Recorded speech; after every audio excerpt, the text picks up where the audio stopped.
Preface. This book is pragmatical, not philosophical. A practical manual, not a treatise upon theories. It is intended for the men and women whose most pressing need is for money, who wish to get rich first and philosophize afterward. It is for those who have, so far, found neither the time, the means, nor the opportunity to go deeply into the study of metaphysics, but who want results and who are willing to take the conclusions of science as a basis for action, without going into all the processes by which those conclusions were reached. It is expected that the reader will take the fundamental statements upon faith, just as he would take statements concerning a law of electrical action if they were promulgated by a Marconi or an Edison, and taking the statements upon faith, that he will prove their truth by acting upon them without fear or hesitation.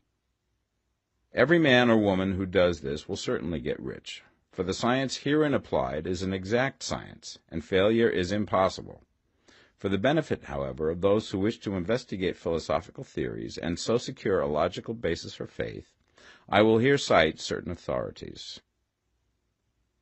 The monistic theory of the universe, the theory that one is all and that all is one, that one substance manifests itself as the seeming many elements of the material world, is of Hindu origin and has been gradually winning its way into the thought of the Western world for 200 years.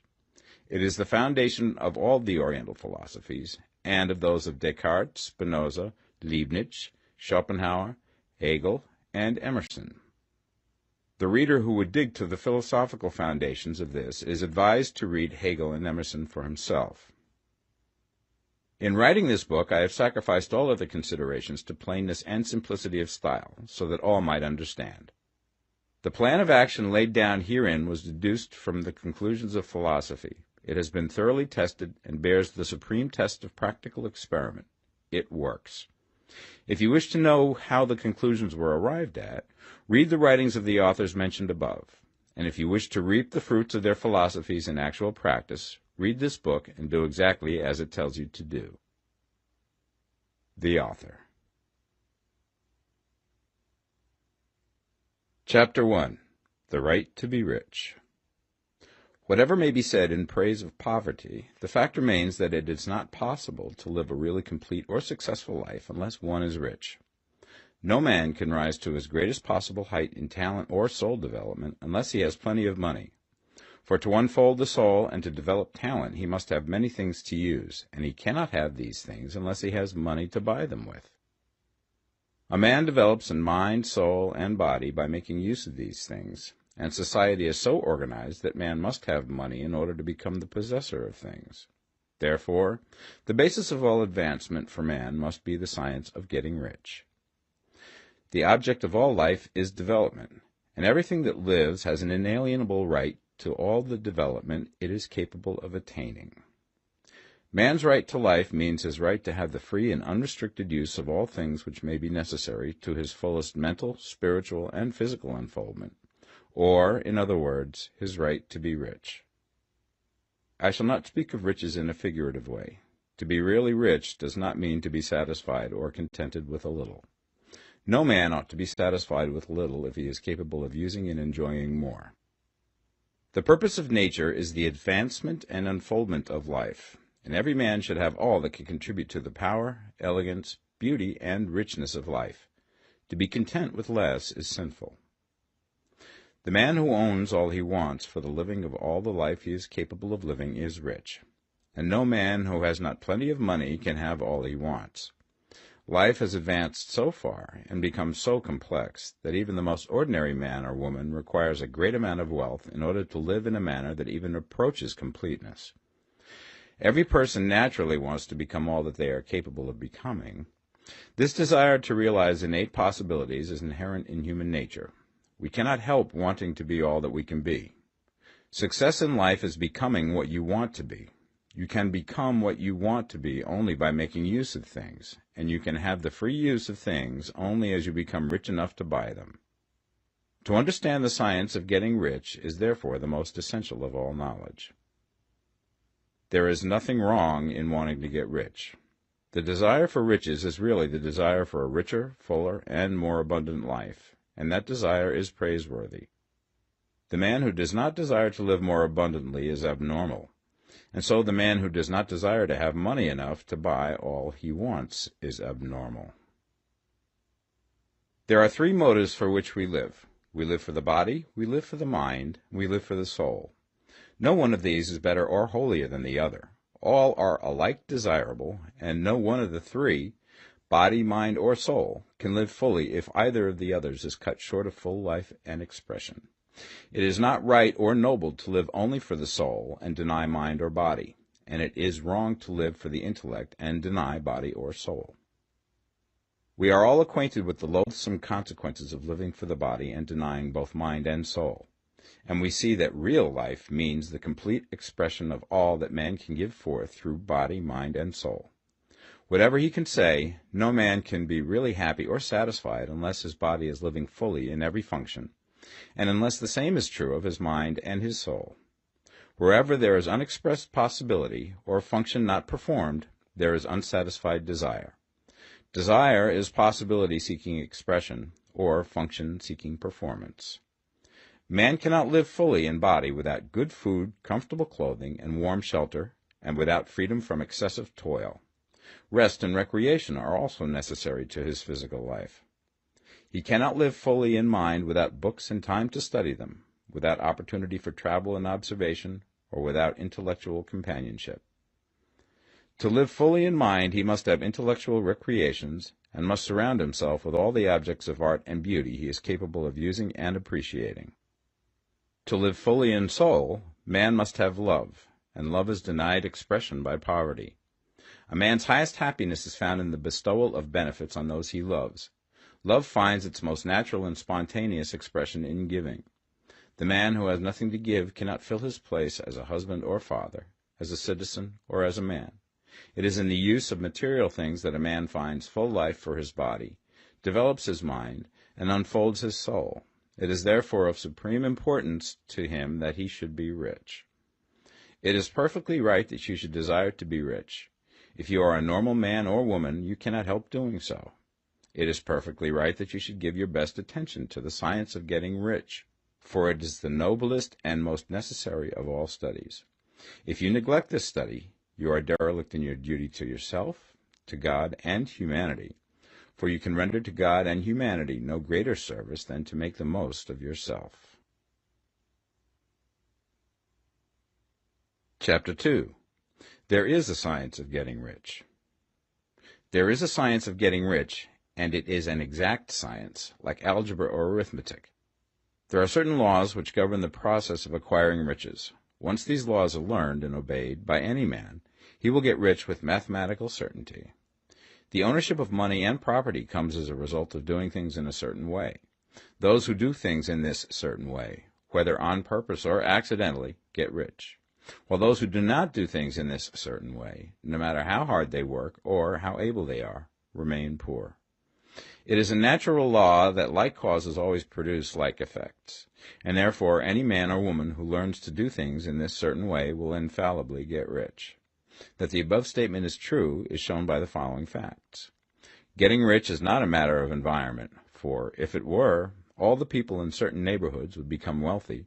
The people of one city would all be rich, while those of other towns would all be poor. Or the inhabitants of one state would roll in wealth, and those of an adjoining state would be in poverty. But everywhere we see rich and poor living side by side, in the same environment, and often engaged in the same vocations. When two men are in the same locality and in the same business, and one gets rich while the other remains poor, it shows that getting rich is not primarily a matter of environment. Some environments may be more favorable than others, but when two men in the same business are in the same neighborhood, and one gets rich while the other fails, it indicates that getting rich is the result of doing things in a certain way. And further, the ability to do things in this certain way is not due solely to the possession of talent, for many people who have great talent remain poor, while others who have very little talent get rich. Studying the people who have gotten rich, we find that they are an average lot in all respects, having no greater talents and abilities than other men. It is evident that they do not get rich because they possess talents and abilities that other men have not, but because they happen to do things in a certain way. Getting rich is not the result of saving or thrift. Many very penurious people are poor, while free spenders often get rich. Nor is getting rich due to doing things which others fail to do. For two men in the same business often do almost exactly the same things, and one gets rich while the other remains poor or becomes bankrupt. From all these things, we must come to the conclusion that getting rich is the result of doing things in a certain way. If getting rich is the result of doing things in a certain way, then any man or woman who can do things in that way can become rich, and the whole matter is brought within the domain of exact science. The question arises here whether this certain way may not be so difficult that only a few may follow it. This cannot be true, as we have seen, so far as natural ability is concerned. Talented people get rich, and blockheads get rich. Intellectually brilliant people get rich, and very stupid people get rich. Physically strong people get rich, and weak and sickly people get rich. Some degree of ability to think and understand is, of course, essential. But insofar natural ability is concerned, any man or woman who has sense enough to read and understand these words can certainly get rich. Also, we have seen that it is not a matter of environment. Location counts for something. One would not go to the heart of the Sahara and expect to do successful business. Getting rich involves the necessity of dealing with men and of being where there are people to deal with. And if these people are inclined to deal in the way that you want to deal, so much the better. But that is about as far as environment goes. If anybody else in your town can get rich, so can you. And if anybody else in your state can get rich, so can you. Again, it is not a matter of choosing some particular business or profession. People get rich in every business and in every profession, while their next-door neighbors in the same vocation remain in poverty. It is true that you will do best in a business which you like and which is congenial to you. And if you have certain talents which are well developed, you will do best in a business which calls for the exercise of those talents. Also, you will do best in a business which is suited to your locality. An ice cream parlor would do better in a warm climate than in Greenland, and a salmon fishery will succeed better in the Northwest than in Florida, where there are no salmon. But aside from these general limitations, getting rich is not dependent upon your engaging in some particular business, but upon your learning to do things in a certain way. If you are now in business and anybody else in your locality is getting rich in the same business, while you are not getting rich, it is because you are not doing things in the same way that the other person is doing them. No one is prevented from getting rich by lack of capital. True, as you get capital, the increase becomes more easy and rapid, but one who has capital is already rich and does not need to consider how to become so. No matter how poor you may be, if you begin to do things in a certain way, you will begin to get rich, and you will begin to have capital. The getting of capital is a part of the process of getting rich, and it is a part of the result which invariably follows the doing of things in a certain way. You may be the poorest man on the continent and be deeply in debt. You may have neither friends, influence, nor resources, but if you begin to do things in this way, you must infallibly begin to get rich, for the like causes must produce like effects. If you have no capital, you can get capital. If you're in the wrong business, you can get into the right business. If you're in the wrong location, you can go to the right location, and you can do so by beginning in your present business and in your present location to do things in the certain way which causes success. Chapter 3. Is Opportunity Monopolized? No man is kept poor because opportunity has been taken away from him, because other people have monopolized the wealth and have put a fence around it. You may be shut off from engaging in business in certain lines, but there are other channels open to you. Probably it would be hard for you to get control of any of the great railroad systems. That field is pretty well monopolized, but the electric railway business is still in its infancy and offers plenty of scope for enterprise, and it will be but a very few years until traffic and transportation through the air will become a great industry, and in all its branches will give employment to hundreds of thousands and perhaps to millions of people. Why not turn your attention to the development of aerial transportation, instead of competing with J.J. Hill and others for a chance in the steam railway world? It is quite true that if you are a working man in the employ of the Steel Trust, you have very little chance of becoming the owner of the plant in which you work. But it is also true that if you will commence to act in a certain way, you can soon leave the employ of the Steel Trust. You can buy a farm from 10 to 40 acres and engage in business as a producer of foodstuffs. There is great opportunity at this time for men who will live upon small tracts of land and cultivate the same intensively. Such men will certainly get rich. You may say that it is impossible for you to get the land, but I'm going to prove to you that it is not impossible, and that you can certainly get a farm if you will go to work in a certain way. At different periods, the tide of opportunity sets in different directions, according to the needs of the whole, and the particular stage of social evolution which has been reached. At present, in America, it is setting towards agricultural and the allied industries and professions. Today, opportunity is open before the factory worker in his line. It is open before the businessman who supplies the farmer more than before the one who supplies the factory worker, and before the professional man who waits upon the farmer more than before the one who serves the working class.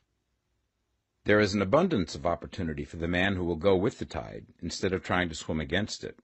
So the factory workers, either as individuals or as a class, are not deprived of opportunity. The workers are not being kept down by their masters. They are not being ground by the trusts and combinations of capital. As a class, they are where they are because they do not do things in a certain way. If the workers of America chose to do so, they could follow the example of their brothers in Belgium and other countries and establish great department stores and cooperative industries. They could elect men of their own class to office and pass laws favoring the development of such cooperative industries, and in a few years they could take peaceable possession of the industrial field. The working class may become the master class whenever they will begin to do things in a certain way. The law of wealth is the same for them as it is for all others. This they must learn, and they will remain where they are as long as they continue to do as they do. The individual worker, however, is not held down by the ignorance or the mental slothfulness of his class. He can follow the tide of opportunity to riches, and this book will tell him how. No one is kept in poverty by a shortness in the supply of riches. There is more than enough for all. A palace as large as the Capitol in Washington might be built for every family on earth from the building material in the United States alone. And under intensive cultivation, this country would produce wool, cotton, linen, and silk enough to clothe each person in the world finer than Solomon was arrayed in all his glory, together with food enough to feed them all luxuriously. The visible supply is practically inexhaustible, and the invisible supply really is inexhaustible. Everything you see on earth is made from one original substance, out of which all things proceed. New forms are constantly being made, and older ones are dissolving, but all are shapes assumed by one thing. There is no limit to the supply of formless stuff or original substance. The universe is made out of it, but it was not all used in making the universe.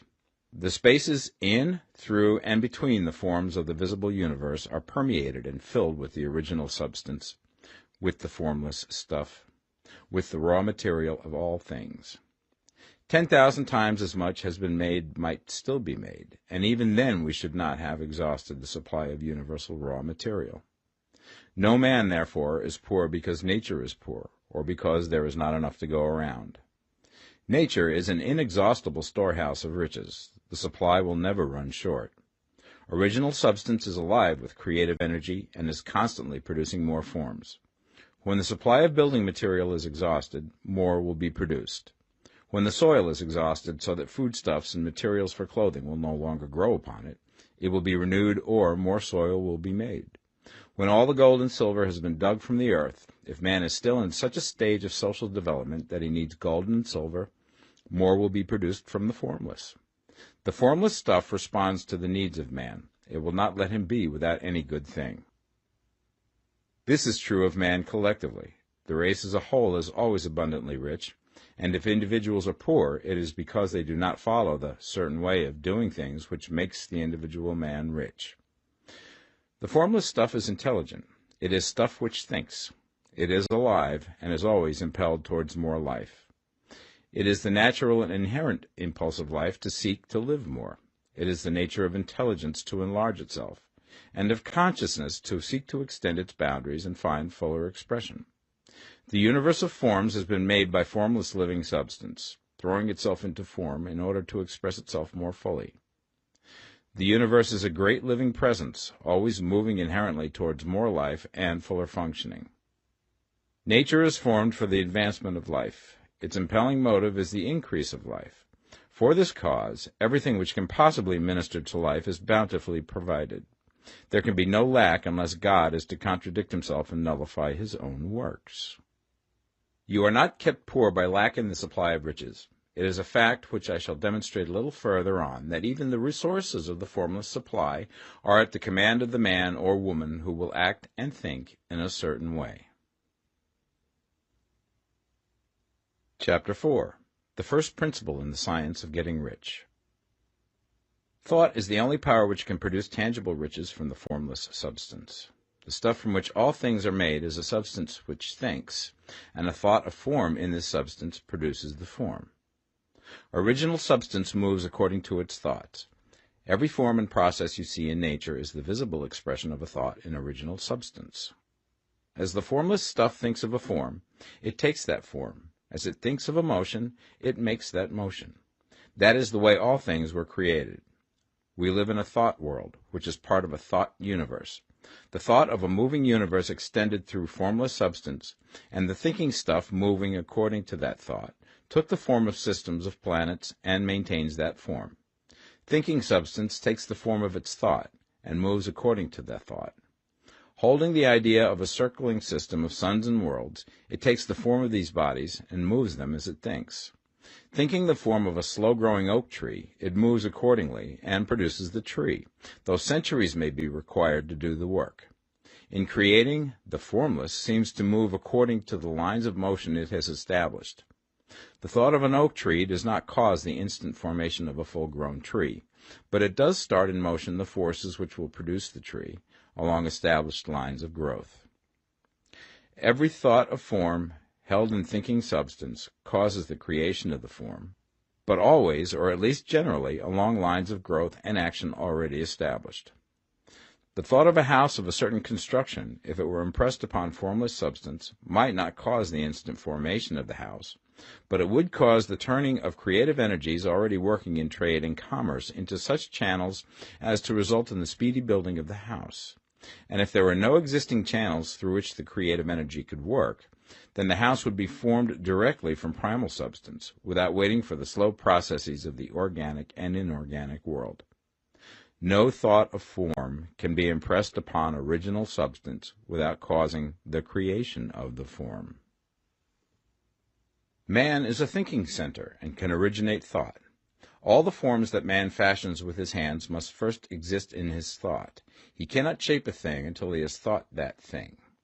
And so far, man has confined his efforts wholly to the work of his hands. He has applied manual labor to the world of forms, seeking to change or modify those already existing. He has never thought of trying to cause the creation of new forms by impressing his thoughts upon formless substance. When man has a thought form, he takes material from the forms of nature and makes an image of the form which is in his mind. He has so far made little or no effort to cooperate with formless intelligence, to work with the Father. He has not dreamed that he can do what he seeth the Father doing. Man reshapes and modifies existing forms by manual labor. He has given no attention to the question whether he may not produce things from formless substance by communicating his thoughts to it. We propose to prove that he may do so, to prove that any man or woman may do so, and to show how. As our first step, we must lay down the three fundamental propositions. First, we assert that there is one original formless stuff, or substance, from which all things are made. All the seemingly many elements are but different presentations of one element. All the many forms found in organic and inorganic nature are but different shapes, made from the same stuff. And this stuff is thinking stuff. A thought held in it produces the form of the thought. Thought, in thinking substance, produces shapes. Man is a thinking center, capable of original thought. If a man can communicate his thought to original thinking substance, he can cause the creation or formation of the thing he thinks about. To summarize this, there is a thinking stuff from which all things are made, and which, in its original state, permeates, penetrates, and fills the interspaces of the universe. A thought in this substance produces the thing that is imaged by the thought. Man can form things in his thought, and, by impressing his thought upon formless substance, can cause the thing he thinks about to be created. It may be asked if I can prove these statements, and without going into details, I answer that I can do so, both by logic and experience. Reasoning back from the phenomena of form and thought, I come to one original thinking substance. And reasoning forward from that thinking substance, I come to man's power to cause the formation of the thing he thinks about. And by experiment, I find the reasoning true. And this is my strongest proof. If one man who reads this book gets rich by doing what it tells him to do, that is evidence in support of my claim.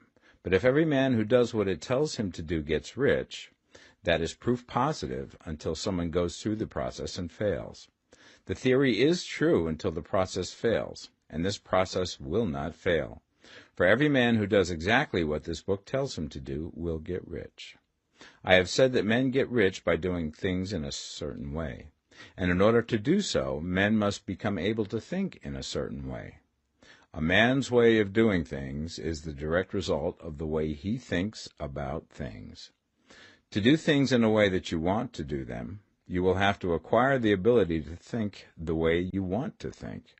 This is the first step towards getting rich. To think what you want to think is to think truth, regardless of appearances.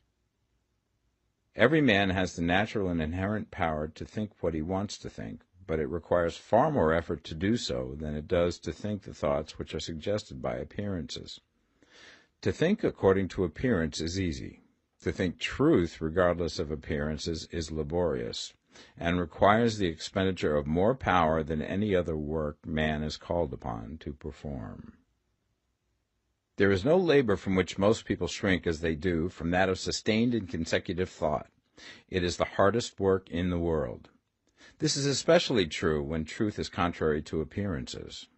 Every appearance in the visible world tends to produce a corresponding form in the mind which observes it, and this can only be prevented by holding the thought of the truth. To look upon the appearance of disease will produce the form of disease in your own mind and ultimately in your body, unless you hold the thought of the truth, which is that there is no disease. It is only an appearance, and the reality is health. To look upon the appearances of poverty will produce corresponding forms in your own mind, unless you hold to the truth that there is no poverty, there is only abundance. To think health when surrounded by the appearance of disease, or to think riches when in the midst of appearances of poverty, requires power, but he who acquires this power becomes a master mind. He can conquer fate. He can have what he wants. This power can only be acquired by getting hold of the basic fact which is behind all appearances, and that fact is that there is one thinking substance, from which and by which all things are made. Then we must grasp the truth that every thought held in this substance becomes a form, and that man can so impress his thoughts upon it as to cause them to take form and become visible things. When we realize this, we lose all doubt and fear, for we know that we can create what we want to create, and we can get what we want to have, and can become what we want to be.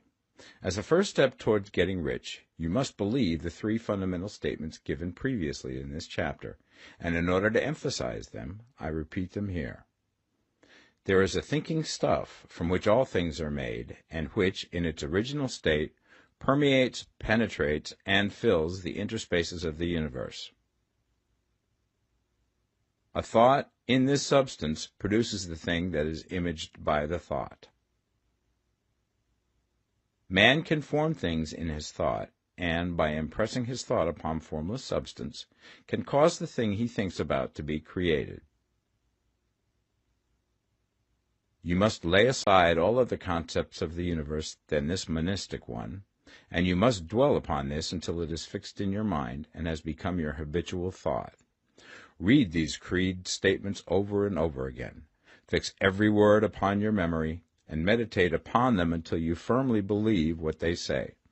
If a doubt comes to you, cast it aside as a sin. Do not listen to arguments against this idea. Do not go to churches or lectures where a contrary concept of things is taught or preached. Do not read magazines or books which teach a different idea. If you get mixed up in your faith, all your efforts will be in vain. Do not ask why these things are true, nor speculate as to how they can be true. Simply take them on trust.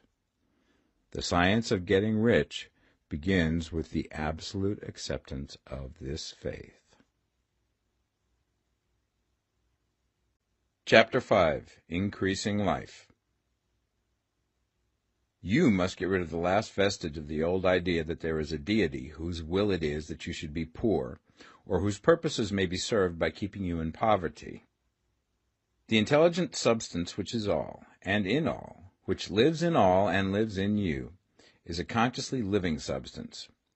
Being a consciously living substance, it must have the nature and inherent desire of every living intelligence for increase of life.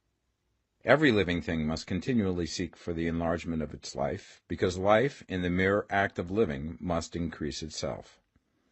A seed, dropped into the ground, springs into activity, and in the act of living produces 100 more seeds. Life, by living, multiplies itself. It is forever becoming more. It must do so if it continues to be at all. Intelligence is under the same necessity for continuous increase. Every thought we think makes it necessary for us to think another thought. Consciousness is continually expanding. Every fact we learn leads us to the learning of another fact. Knowledge is continually increasing. Every talent we cultivate brings to the mind the desire to cultivate another talent. We are subject to the urge of life, seeking expression, which ever drives us on to know more, to do more, and to be more. In order to know more, do more, and be more, we must have more. We must have things to use, for we learn and do and become only by using things. We must get rich so that we can live more. The desire for riches is simply the capacity for larger life seeking fulfillment. Every desire is the effort of an unexpressed possibility to come into action. It is power seeking to manifest which causes desire. That which makes you want more money is the same as that which makes the plant grow. It is life, seeking fuller expression. The one living substance must be subject to this inherent law of all life. It is permeated with the desire to live more. That is why it is under the necessity of creating things. The one substance desires to live more in you. Hence, it wants you to have all the things you can use. It is the desire of God that you should get rich. He wants you to get rich because he can express himself better through you if you have plenty of things to use in giving him expression. He can live more in you if you have unlimited command of the means of life. The universe desires you to have everything you want to have. Nature is friendly to your plans. Everything is naturally for you. Make up your mind that this is true. It is essential, however, that your purpose should harmonize with the purpose that is in all. You must want real life, not mere pleasure of sensual gratification. Life is the performance of function, and the individual really lives only when he performs every function, physical, mental, and spiritual, of which he is capable, without excess in any. You do not want to get rich in order to live swinishly, for the gratification of animal desires, that is not life. But the performance of every physical function is a part of life, and no one lives completely who denies the impulses of the body a normal and healthful expression. You do not want to get rich solely to enjoy mental pleasures, to get knowledge, to gratify ambition, to outshine others, to be famous. All these are a legitimate part of life, but the man who lives for the pleasures of the intellect alone will only have a partial life, and he will never be satisfied with his lot. You do not want to get rich solely for the good of others, to lose yourself for the salvation of mankind, to experience the joys of philanthropy and sacrifice. The joys of the soul are only a part of life, and they are no better or nobler than any other part. You want to get rich in order that you may eat, drink, and be merry when it is time to do these things, in order that you may surround yourself with beautiful things, see distant lands, feed your mind, and develop your intellect, in order that you may love men and do kind things, and be able to play a good part in helping the world to find truth. But remember that extreme altruism is no better and no nobler than extreme selfishness. Both are mistakes. Get rid of the idea that God wants you to sacrifice yourself for others, and that you can secure his favor by doing so. God requires nothing of the kind. What he wants is that you should make the most of yourself, for yourself and for others, and you can help others more by making the most of yourself than in any other way. You can make the most of yourself only by getting rich, so it is right and praiseworthy that you should give your first and best thought to the work of acquiring wealth. Remember, however, that the desire of substance is for all, and its movements must be for more life to all. It cannot be made to work for less life to any, because it is equally in all, seeking riches and life. Intelligent substance will make things for you, but it will not take things away from someone else and give them to you. You must get rid of the thought of competition. You are to create, not to compete for what is already created. You do not have to take anything away from anyone. You do not have to drive sharp bargains. You do not have to cheat or to take advantage. You do not need to let any man work for you for less than he earns. You do not have to covet the property of others or to look at it with wishful eyes. No man has anything of which you cannot have the like, and that without taking what he has away from him. You are to become a creator, not a competitor. You are going to get what you want, but in such a way that when you get it, every other man will have more than he has now. I am aware that there are men who get a vast amount of money by proceeding in direct opposition to the statements in the paragraph above, and may add a word of explanation here.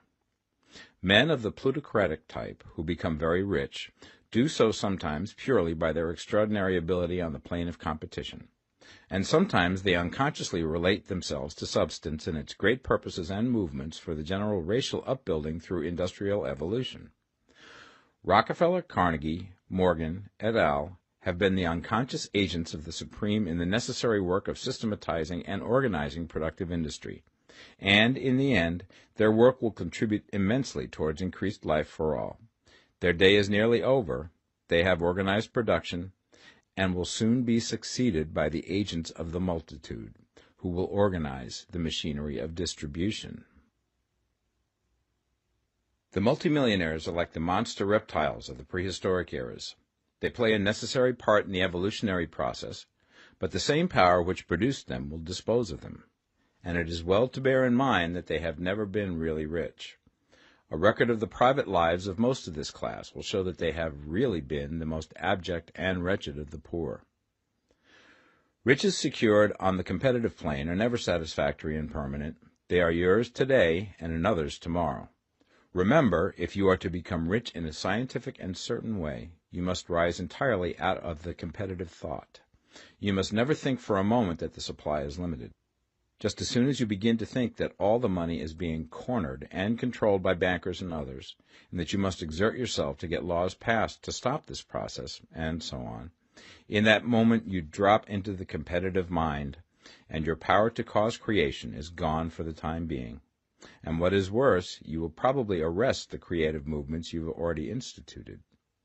Know that there are countless millions of dollars worth of gold in the mountains of the earth, not yet brought to light, and know that if there were not, more would be created from thinking substance to supply your needs.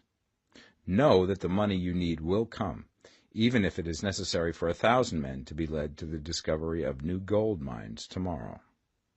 Never look at the visible supply. Look always at the limitless riches in formless substance, and know that they are coming to you as fast as you can receive and use them. Nobody, by cornering the visible supply, can prevent you from getting what is yours. So never allow yourself to think for an instant that all the best building spots will be taken before you get ready to build your house, unless you hurry. Never worry about the trusts and combines, and get anxious for fear that they will soon come to own the whole earth. Never get afraid that you will lose what you want because some other person beat you to it. That cannot possibly happen. You are not seeking anything that is possessed by anybody else. You are causing what you want to be created from formless substance, and the supply is without limits. Stick to the formulated statement. There is a thinking stuff from which all things are made, and which, in its original state, permeates, penetrates, and fills the interspaces of the universe. A thought in this substance produces the thing that is imaged by the thought. Man can form things in his thought, and by impressing his thought upon formless substance, can cause the thing he thinks about to be created. Chapter 6. How Riches Come to You. When I say that you do not have to drive sharp bargains, I do not mean that you do not have to drive any bargains at all, or that you are above the necessity for having any dealings with your fellow men. I mean that you will not need to deal with them unfairly. You do not have to get something for nothing, but can give to every man more than you take from him. You cannot give every man more in cash market value than you take from him, but you can give him more in use value than the cash value of the thing you take from him. The paper, ink, and other material in this book may not be worth the money you pay for it, but if the ideas suggested by it bring you thousands of dollars, you have not been wronged by those who sold it to you. They have given you a great use value for a small cash value. Let us suppose that I own a picture by one of the great artists, which in any civilized community is worth thousands of dollars. I take it to Baffin Ray, and by salesmanship induce an Eskimo to give a bundle of furs worth $500 for it. I have really wronged him, for he has no use for the picture. It has no value to him. It will not add to his life. But suppose I give him a gun worth $50 for his furs. Then he has made a good bargain. He has use for the gun. It will get him many more furs and much food. It will add to his life in every way. It will make him rich. When you rise from the competitive to the creative plane, you can scan your business transactions very strictly, and if you are selling any man anything which does not add more to his life than the thing he gives you in exchange, you can afford to stop it. You do not have to beat anybody in business, and if you are in a business which does beat people, get out of it at once. Give every man more in use value than you take from him in cash value. Then you are adding to the life of the world by every business transaction. If you have people working for you, you must take from them more in cash value than you pay them in wages. But you can so organize your business that it will be filled with the principle of advancement, and so that each employee who wishes to do so may advance a little every day. You can make your business do for your employees what this book is doing for you. You can so conduct your business that it will be a sort of ladder, by which every employee who will take the trouble may climb to riches himself, and, given the opportunity, if he will not do so, it is not your fault. And finally, because you are to cause the creation of your riches from formless substance which permeates all your environment, it does not follow that they are to take shape from the atmosphere and come into being before your eyes.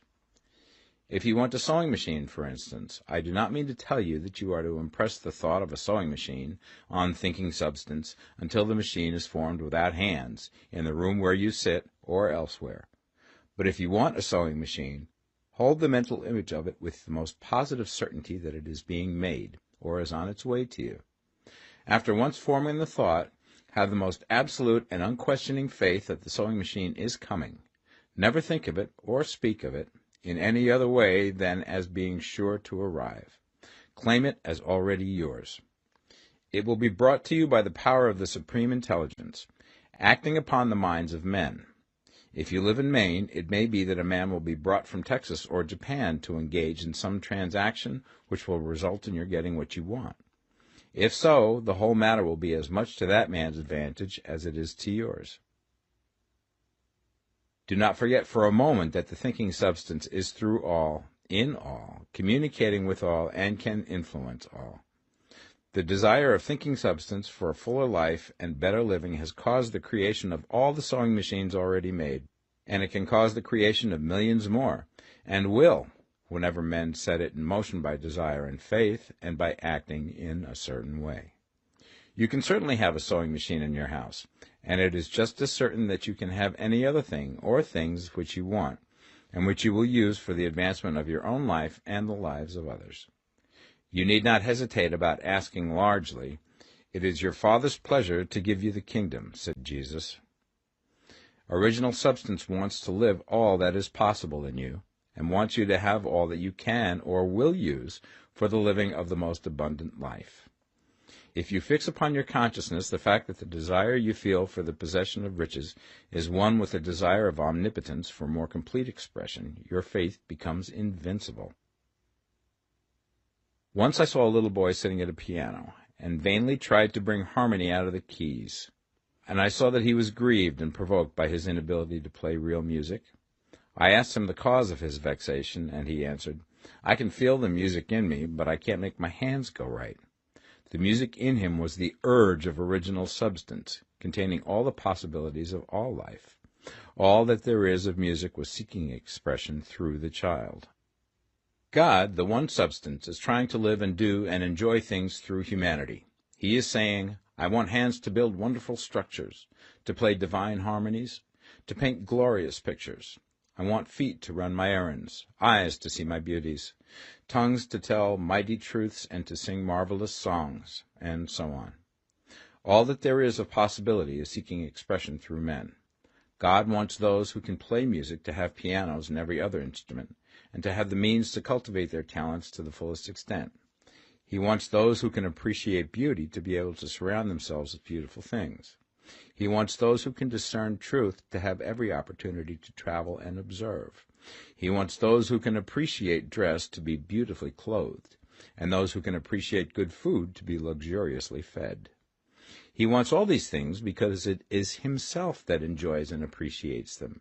It is God who wants to play and sing and enjoy beauty and proclaim truth and wear fine clothes and eat good food. It is God that worketh in you to will and to do, said Paul. The desire you feel for riches is the infinite, seeking to express himself in you as he sought to find expression in the little boy at the piano. So you need not hesitate to ask largely. Your part is to focalize and express the desire to God. This is a difficult point with most people. They retain some of the old idea that poverty and self-sacrifice are pleasing to God. They look upon poverty as a part of the plan, a necessity of nature. They have the idea that God has finished his work and made all that he can make, and that the majority of men must stay poor because there is not enough to go around. They hold to so much of this erroneous thought that they feel ashamed to ask for wealth. They try not to want more than a very modest competence, just enough to make them fairly comfortable. I recall now the case of one student who was told that he must get in mind a clear picture of the things he desired, so that the creative thought of them might be impressed upon formless substance. He was a very poor man, living in a rented house, and having only what he earned from day to day, and he could not grasp the fact that all wealth was his. So, after thinking the matter over, he decided that he might reasonably ask for a new rug for the floor of his best room, and an anthracite coal stove to heat the house during the cold weather. Following the instructions given in this book, he obtained these things in a few months, and then it dawned upon him that he had not asked enough. He went through the house in which he lived, and planned all the improvements he would like to make in it. He mentally added a bay window here and a room there, until it was complete in his mind as an ideal home, and then he planned its furnishings. Holding the whole picture in his mind, he began living in the certain way, and moving towards what he wanted, and he now owns the house, and is rebuilding it after the form of his mental image. And now, with still larger faith, he is going to get greater things. It has been unto him according to his faith, and it is so with you and with all of us. Chapter 7. Gratitude. The illustrations given in the last chapter will have conveyed the fact that the first step towards getting rich is to convey the idea of your wants to the formless substance. This is true, and you will see that in order to do so, it becomes necessary to relate yourself to the formless intelligence in a harmonious way. To secure this harmonious relation is a matter of such primary and vital importance that I shall give some space to its discussion here, and give you instructions which, if you will follow them, will be certain to bring you into perfect unity of mind with God. The whole process of mental adjustment and atonement can be summed up in one word: gratitude. First, you believe that there is one intelligent substance from which all things proceed. Second, you believe that this substance gives you everything you desire. And third, you relate yourself to it by a feeling of deep and profound gratitude. Many people who order their lives rightly in all other ways are kept in poverty by their lack of gratitude. Having received one gift from God, they cut the wires which connect them with Him by failing to make acknowledgment. It is easy to understand that the nearer we live to the source of wealth, the more wealth we shall receive. And it is easy also to understand that the soul that is always grateful lives in closer touch with God than the one which never looks to Him in thankful acknowledgment. The more gratefully we fix our minds on the Supreme when good things come to us, the more good things we will receive, and the more rapidly they will come. And the reason simply is that the mental attitude of gratitude draws the mind into closer touch with the source from which the blessings come. If it is a new thought to you that gratitude brings your whole mind into closer harmony with the creative energies of the universe, Consider it well, and you will see that it is true. The good things you already have come to you along the line of obedience to certain laws. Gratitude will lead your mind out along the ways by which things come, and it will keep you in close harmony with creative thought and prevent you from falling into competitive thought. Gratitude alone can keep you looking towards the all, and prevent you from falling into the error of thinking of the supply as limited, and to do that would be fatal to your hopes. There is a law of gratitude, and it is absolutely necessary that you should observe the law if you are to get the results you seek.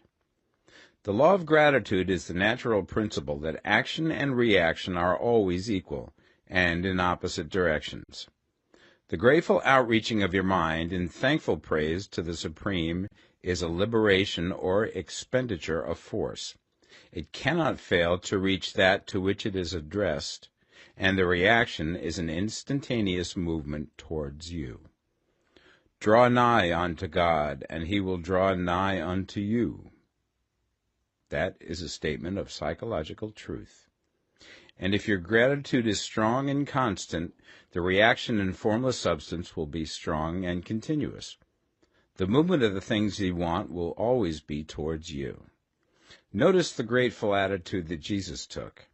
How he always seemed to be saying, I thank thee, Father, that thou hearest me. You cannot exercise much power without gratitude, for it is gratitude that keeps you connected with power. But the value of gratitude does not consist solely in getting you more blessings in the future. Without gratitude, you cannot long keep from dissatisfied thought regarding things as they are. The moment you permit your mind to dwell with dissatisfaction upon things as they are, you begin to lose ground. You fix attention upon the common, the ordinary, the poor, and the squalid and mean, and your mind takes the form of these things. Then you will transmit these forms or mental images to the formless, and the common, the poor, the squalid, and mean will come to you. To permit your mind to dwell upon the inferior is to become inferior, and to surround yourself with inferior things. On the other hand, to fix your attention on the best is to surround yourself with the best, and to become the best. The creative power within us makes us into the image of that to which we give our attention. We are thinking substance, and thinking substance always takes the form of that which it thinks about. The grateful mind is constantly fixed upon the best. Therefore it tends to become the best. It takes the form or character of the best and will receive the best. Also, faith is born of gratitude. The grateful mind continually expects good things, and expectation becomes faith. The reaction of gratitude upon one's own mind produces faith, and every outgoing wave of grateful thanksgiving increases faith. He who has no feeling of gratitude cannot long retain a living faith. And without a living faith, you cannot get rich by the creative method, as we shall see in the following chapters. It is necessary, then, to cultivate the habit of being grateful for every good thing that comes to you, and to give thanks continuously. And because all things have contributed to your advancement, you should include all things in your gratitude.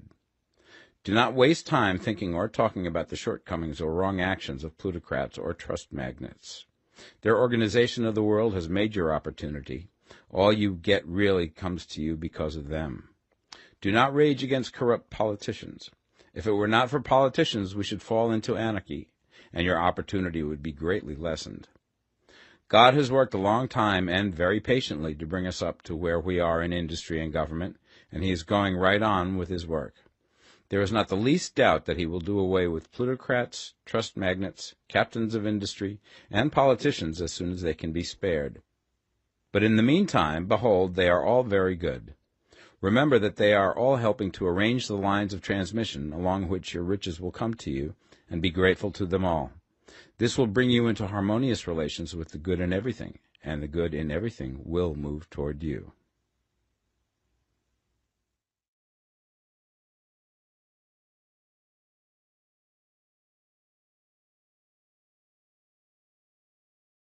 The Science of Getting Rich, Part 2.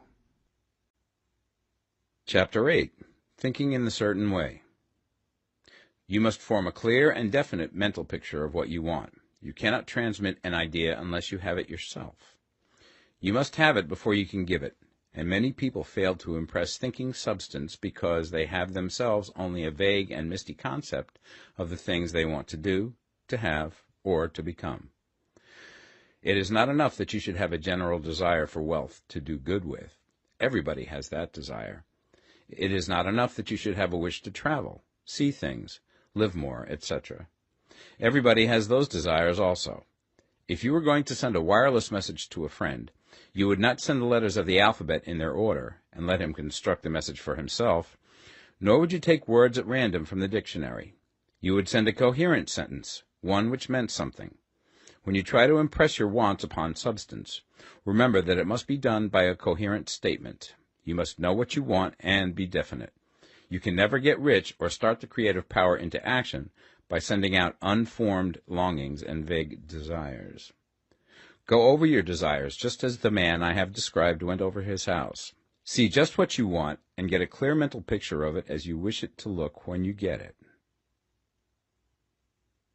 That clear mental picture you must have continually in mind, as the sailor has in mind the port towards which he is sailing the ship. You must keep your face towards it all the time. You must no more lose sight of it than the steersman loses sight of the compass. It is not necessary to take exercises in concentration, nor to set apart special times for prayer and affirmation, nor to go into the silence, nor to do occult stunts of any kind. There things are well enough, but all you need is to know what you want, and to want it badly enough so that it will stay in your thoughts. Spend as much of your leisure time as you can in contemplating your picture, but no one needs to take exercises to concentrate his mind on a thing which he really wants. It is the things you do not really care about which require effort to fix your attention upon them. And unless you really want to get rich, so that the desire is strong enough to hold your thoughts directly to the purpose, as the magnetic pole holds the needle of the compass, it will hardly be worthwhile for you to try to carry out the instructions given in this book. The methods herein set forth are for people whose desire for riches is strong enough to overcome mental laziness and the love of ease, and make them work. The more clear and definite you make your pictures then, and the more you dwell upon it, bringing out all of its delightful details, the stronger your desire will be, and the stronger your desire, the easier it will be to hold your mind fixed upon the picture of what you want. Something more is necessary, however, than merely to see the picture clearly. If that is all you do, you are only a dreamer, and will have little or no power for accomplishment. Behind your clear vision must be the purpose to realize it, to bring it out in tangible expression. And behind this purpose must be an invincible and unwavering faith that the thing is already yours, that it is at hand, and you have only to take possession of it. Live in the new house mentally until it takes form around you physically. In the mental realm, enter at once into full enjoyment of the things you want. Whatsoever things ye ask for when ye pray, believe that ye receive them, and ye shall have them, said Jesus. See the things you want as if they were actually around you all the time. See yourself as owning and using them. Make use of them in imagination, just as you will use them when they are your tangible possessions. Dwell upon your mental picture until it is clear and distinct, and then take the mental attitude of ownership towards everything in that picture. Take possession of it in mind, in the full faith that it is actually yours. Hold to this mental ownership. Do not waver for an instant in the faith that it is real. And remember what was said in the preceding chapter about gratitude. Be as thankful for it all the time as you expect to be when it has taken form. The man who can sincerely thank God for the things which as yet he owns only in imagination has real faith. He will get rich. He will cause the creation of whatsoever he wants. You do not need to pray repeatedly for things you want. It is not necessary to tell God about it every day. Use not vain repetitions as the heathens do, said Jesus to his pupils. For your Father knoweth that ye have need of these things before ye ask him. Your part is to intelligently formulate your desires for the things which make for a larger life, and to get these desires arranged into a coherent whole, and then to impress this whole desire upon the formless substance, which has the power and the will to bring you what you want. You do not make this impression by repeating strings of words. You make it by holding the vision with unshakable purpose to attain it, and with steadfast faith that you do attain it. The answer to your prayer is not according to your faith while you are talking, but according to your faith while you are working. You cannot impress the mind of God by having a special Sabbath day set apart to tell him what you want, and then forgetting him during the rest of the week. You cannot impress him by having special hours to go into your closet and pray, if you then dismiss the matter from your mind until the hour of prayer comes again. Oral prayer is well enough, and has its effect, especially upon yourself, in clarifying your vision and strengthening your faith. But it is not your oral petitions which get you what you want. In order to get rich, you do not need a sweet hour of prayer. You need to pray without ceasing. And by prayer I mean holding steadily to your vision, with the purpose to cause its creation into solid form, and the faith that you are doing so. Believe that ye receive them. The whole matter turns on receiving, once you have clearly formed your vision. When you have formed it, it is well to make an oral statement, addressing the Supreme in reverent prayer, and from that moment you must, in mind, receive what you ask for.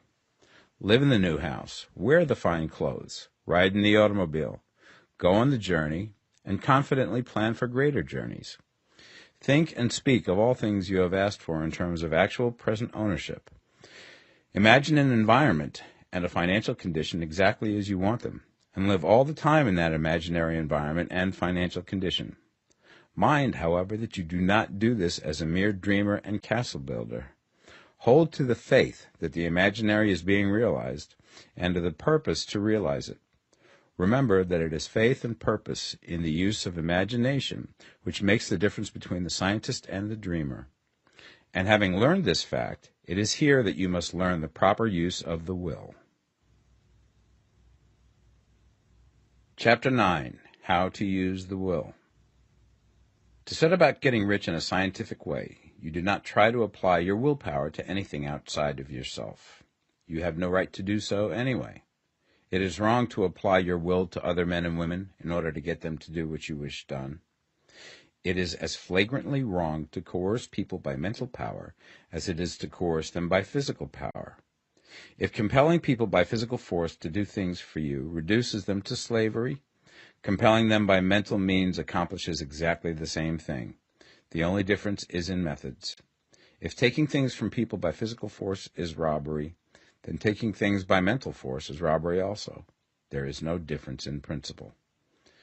You have no right to use your willpower upon another person, even for his own good, for you do not know what is for his good. The science of getting rich does not require you to apply power or force to any other person in any way whatsoever. There is not the slightest necessity for doing so. Indeed, any attempt to use your will upon others will only tend to defeat your purpose. You do not need to apply your will to things in order to compel them to come to you. That would simply be trying to coerce God, and would be foolish and useless, as well as irreverent. You do not have to compel God to give you good things, any more than you have to use your willpower to make the sun rise. You do not have to use your willpower to conquer an unfriendly deity, or to make stubborn and rebellious forces do your bidding. Substance is friendly to you, and is more anxious to give you what you want than you are to get it. To get rich, you need only to use your willpower upon yourself. When you know what to think and do, then you must use your will to compel yourself to think and do the right things. That is the legitimate use of the will in getting what you want, to use it in holding yourself to the right course. Use your will to keep yourself thinking and acting in the certain way. Do not try to project your will or thoughts or your mind out into space to act on things or people. Keep your mind at home. It can accomplish more there than elsewhere.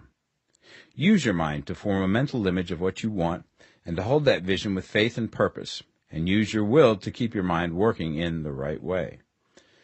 The more steady and continuous your faith and purpose, the more rapidly you will get rich, because you will make only positive impressions upon substance, and you will not neutralize or offset them by negative impressions. The picture of your desires, held with faith and purpose, is taken up by the formless and permeates it to great distances throughout the universe, for all I know. As this impression spreads, all things are set moving towards its realizations. Every living thing, every inanimate thing, and the things yet uncreated are stirred towards bringing into being that which you want. All forces begin to be exerted in that direction. All things begin to move towards you. The minds of people everywhere are influenced towards doing the things necessary to the fulfilling of your desires, and they work for you unconsciously. But you can check all this by starting a negative impression in the formless substance. Doubt or unbelief is as certain to start a movement away from you as faith and purpose are to start one towards you. It is by not understanding this that most people who try to make use of mental science in getting rich make their failure. Every hour and moment you spend in giving heeds to doubts and fears. Every hour you spend in worry, every hour in which your soul is possessed by unbelief, sets a current away from you in the whole domain of intelligent substance. All the promises are unto them that believe, and unto them only. Notice how insistent Jesus was upon this point of belief, and now you know the reason why. Since belief is all important, it behooves you to guard your thoughts, and as your beliefs will be shaped to a very great extent by the things you observe and think about, it is important that you should command your attention. And here the will comes into use, for it is by your will that you determine upon what things your attention shall be fixed. If you want to become rich, you must not make a study of poverty. Things are not brought into being by thinking about their opposites. Health is never to be attained by studying disease and thinking about disease. Righteousness is not to be promoted by studying sin and thinking about sin. And no one ever got rich by studying poverty and thinking about poverty. Medicine as a science of disease has increased disease. Religion as a science of sin has promoted sin. And economics as a study of poverty will fill the world with wretchedness and want. Do not talk about poverty. Do not investigate it or concern yourself with it. Never mind what its causes are. You have nothing to do with them. What concerns you is the cure. Do not spend your time in charitable work or charity movements. All charity only tends to perpetuate the wretchedness it aims to eradicate. I do not say that you should be hard-hearted or unkind and refuse to hear the cry of need, but you must not try to eradicate poverty in any of the conventional ways. Put poverty behind you, and put all that pertains to it behind you, and make good. Get rich. That is the best way you can help the poor. And you cannot hold the mental image which is to make you rich if you fill your mind with pictures of poverty. Do not read books or papers which give circumstantial accounts of the wretchedness of the tenement dwellers, of the horrors of child labor, and so on. Do not read anything which fills your mind with gloomy images of want and suffering. You cannot help the poor in the least by knowing about these things, and the widespread knowledge of them does not tend at all to do away with poverty. What tends to do away with poverty is not getting the pictures of poverty into your mind, but getting pictures of wealth into the minds of the poor. You are not deserting the poor in their misery when you refuse to allow your mind to be filled with pictures of that misery. Poverty can be done away with, not by increasing the number of well-to-do people who think about poverty, but by increasing the number of poor people who purpose with faith to get rich. The poor do not need charity, they need inspiration. Charity only sends them a loaf of bread to keep them alive in their wretchedness, or give them an entertainment to make them forget for an hour or two. But inspiration will cause them to rise out of their misery. If you want to help the poor, demonstrate to them that they can become rich. Prove it by getting rich yourself. The only way in which poverty will ever be banished from this world is by getting a large and constantly increasing number of people to practice the teachings of this book. People must be taught to become rich by creation, not by competition. Every man who becomes rich by competition throws down behind him the ladder by which he rises and keeps others down. But every man who gets rich by creation opens a way for thousands to follow him and inspires them to do so. You are not showing hardness of heart or an unfeeling disposition when you refuse to pity poverty, see poverty, read about poverty, or think or talk about it, or to listen to those who do talk about it. Use your willpower to keep your mind off the subject of poverty and to keep it fixed with faith and purpose on the vision of what you want. Chapter 10. Further Use of the Will. You cannot retain a true and clear vision of wealth if you are constantly turning your attention to opposing pictures, whether they be external or imaginary. Do not tell of your past troubles of a financial nature, if you have had them. Do not think of them at all. Do not tell of the poverty of your parents, or the hardships of your early life. To do any of these things is to mentally class yourself with the poor for the time being, and it will certainly check the movement of things in your direction. Let the dead bury their dead, as Jesus said. Put poverty and all things that pertain to poverty completely behind you. You have accepted a certain theory of the universe as being correct, and are resting all your hopes of happiness on its being correct. And what can you gain by giving heed to conflicting theories? Do not read religious books which tell you that the world is soon coming to an end, and do not read the writing of muckrakers and pessimistic philosophers who tell you that it is going to the devil. The world is not going to the devil. It is going to God. It is wonderful becoming. True, there may be a good many things in existing conditions which are disagreeable, but what is the use of studying them when they are certainly passing away, and when the study of them only tends to check their passing and keep them with us? Why give time and attention to things which are being removed by evolutionary growth, when you can hasten their removal only by promoting the evolutionary growth as far as your part of it goes? No matter how horrible and seeming may be the conditions in certain countries, sections, or places, you waste your time and destroy your own chances by considering them. You should interest yourself in the world's becoming rich. Think of the riches in the world as coming to, instead of the poverty it is growing out of, and bear in mind that the only way in which you can assist the world in growing rich is by growing rich yourself through creative method, not the competitive one. Give your attention wholly to riches. Ignore poverty. Whenever you think or speak of those who are poor, think and speak of them as those who are becoming rich, as those who are to be congratulated rather than pitied. Then they and others will catch the inspiration and begin to search for the way out. Because I say that you are to give your whole time and mind and thought to riches, it does not follow that you are to be sordid or mean. To become really rich is the noblest aim you can have in life, for it includes everything else. On the competitive plane, the struggle to get rich is a godless scramble for power over other men. But when we come into the creative mind, all this is changed. All that is possible in the way of greatness and soul unfoldment, of service and lofty endeavor, comes by way of getting rich. All is made possible by the use of things.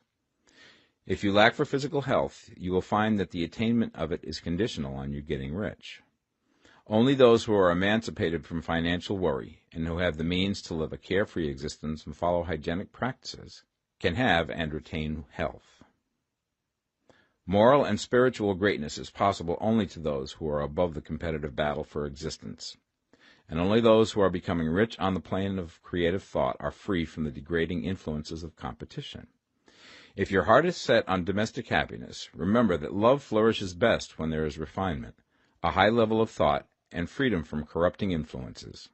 And these are to be found only where riches are attained by the exercise of creative thought, without strife or rivalry. You can aim at nothing so great or noble, I repeat, as to become rich, and you must fix your attention upon your mental picture of riches, to the exclusion of all that may tend to dim or obscure the vision. You must learn to see the underlying truth in all things. You must see beneath all seemingly wrong conditions the great one life, ever moving forward towards fuller expression and more complete happiness. It is the truth that there is no such thing as poverty, that there is only wealth. Some people remain in poverty because they are ignorant of the fact that there is wealth for them, and these can best be taught by showing them the way to affluence in your own person and practice. Others are poor because, while they feel that there is a way out, they are too intellectually indolent to put forth the mental effort necessary to find that way and by travel it. Others still are poor because, while they have some notion of science, they have become so swamped and lost in the maze of metaphysical and occult theories that they do not know which road to take. They try a mixture of many systems and fail in all. For these, again, the very best thing to do is to show the right way in your own person and practice. An ounce of doing things is worth a pound of theorizing. The very best thing you can do for the whole world is to make the most of yourself. You can serve God and man in no more effective way than by getting rich. That is, if you get rich by the creative method and not by the competitive one. Another thing. We assert that this book gives in detail the principles of the science of getting rich. And if that is true, you do not need to read any other book upon the subject. This may sound narrow and egotistical, but consider. There is no more scientific method of computation in mathematics than by addition, subtraction, multiplication, and division. No other method is possible. There can be but one shortest distance between 2 points. There is only one way to think scientifically, and that is to think in the way that leads by the most direct and simple route to the goal. No man has yet formulated a briefer or less complex system than the one set forth herein. It has been stripped of all non-essentials. When you commence on this, lay all others aside. Put them out of your mind altogether. Read this book every day. Keep it with you. Commit it to memory, and do not think about other systems and theories. If you do, you will begin to have doubts, and to be uncertain and wavering in your thought, and then you will begin to make failures. After you have made good and become rich, you may study other systems as much as you please. But until you are quite sure that you have gained what you want, do not read anything on this line but this book, unless it be the authors mentioned in the preface. And read only the most optimistic comments on the world's news, those in harmony with your picture. Also, postpone your investigations into the occult. Do not dabble in theosophy, spiritualism, or kindred studies. It is very likely that the dead still live and are near, but if they are, let them alone. Mind your own business.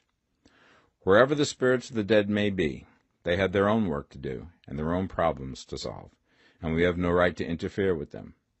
We cannot help them, and it is very doubtful whether they can help us, or whether we have any right to trespass upon their time if they can. Let the dead and the hereafter alone, and solve your own problem. Get rich. If you begin to mix with the occult, you will start mental cross-currents which will surely bring your hopes to shipwreck. Now, this and the preceding chapters have brought us to the following statement of basic facts. There is a thinking stuff from which all things are made, and which, in its original state, permeates, penetrates, and fills the interspaces of the universe. A thought in this substance produces the thing that is imaged by the thought. Man can form things in his thought, and, by impressing his thought upon formless substance, can cause the thing he thinks about to be created.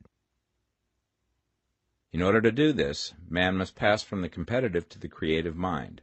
He must form a clear mental picture of the things he wants, and hold this picture in his thoughts with the fixed purpose to get what he wants, and the unwavering faith that he does get what he wants, closing his mind against all that may tend to shake his purpose, dim his vision, or quench his faith. And in addition to all this, we shall now see that he must live and act in a certain way. Chapter 11. Acting in the Certain Way. Thought is the creative power, or the impelling force which causes the creative power to act. Thinking in a certain way will bring riches to you, but you must not rely upon thought alone, paying no attention to personal action. That is the rock upon which many otherwise scientific metaphysical thinkers meet shipwreck, the failure to connect thought with personal action. We have not yet reached the stage of development, even supposing such a stage to be possible, in which man can create directly from formless substance without nature's processes or the work of human hands. Man must not only think, but his personal action must supplement his thought. By thought you can cause the gold in the hearts of the mountains to be impelled towards you, but it will not mine itself, refine itself, coin itself into double eagles, and come rolling along the roads seeking its way into your pocket. Under the impelling power of the Supreme Spirit, men's affairs will be so ordered that someone will be led to mine the gold for you. Other men's business transactions will be so directed that the gold will be brought toward you, and you must so arrange your own business affairs that you may be able to receive it when it comes to you. Your thought makes all things, animate and inanimate, work to bring you what you want, but your personal activity must be such that you can rightly receive what you want when it reaches you. You are not to take it as charity, nor to steal it. You must give every man more in use value than he gives you in cash value. The scientific use of thought consists in forming a clear and distinct mental image of what you want, in holding fast to the purpose to get what you want, and in realizing with grateful faith that you do get what you want. Do not try to project your thought in any mysterious or occult way, with the idea of having it go out and do things for you. That is a wasted effort and will weaken your power to think with sanity. The action of thought in getting rich is fully explained in the preceding chapters. Your faith and purpose positively impress your vision upon formless substance, which has the same desire for more life that you have. And this vision, received from you, sets all the creative forces at work in and through their regular channels of action, but directed towards you. It is not your part to guide or supervise the creative process. All you have to do with that is to retain your vision, stick to your purpose, and maintain your faith and gratitude. But you must act in a certain way, so that you can appropriate what is yours when it comes to you, so that you can meet the things you have in your picture and put them in their proper places as they arrive. You can really see the truth of this. When things reach you, they will be in the hands of other men, who will ask an equivalent for them. And you can only get what is yours by giving the other man what is his. Your pocketbook is not going to be transformed into a Fortunata's purse, which shall be always full of money without effort on your part. This is the crucial point in the science of getting rich, right here, where thought and personal action must be combined. There are very many people who, consciously or unconsciously, set the creative forces in action by the strength and persistence of their desires, but who remain poor because they do not provide for the reception of the thing they want when it comes. By thought, the thing you want is brought to you. By action, you receive it. Whatever your action is to be, it is evident that you must act now. You cannot act in the past, and it is essential to the clearness of your mental vision that you dismiss the past from your mind. You cannot act in the future, for the future is not here yet, and you cannot tell how you will want to act in any future contingency until that contingency has arrived. Because you are not in the right business or the right environment now, do not think that you must postpone action until you get into the right business or environment. And do not spend time in the present taking thought as to the best course in possible future emergencies. Have faith in your ability to meet any emergency when it arrives. If you act in the present with your mind on the future, your present action will be with a divided mind and will not be effective. Put your whole mind into present action.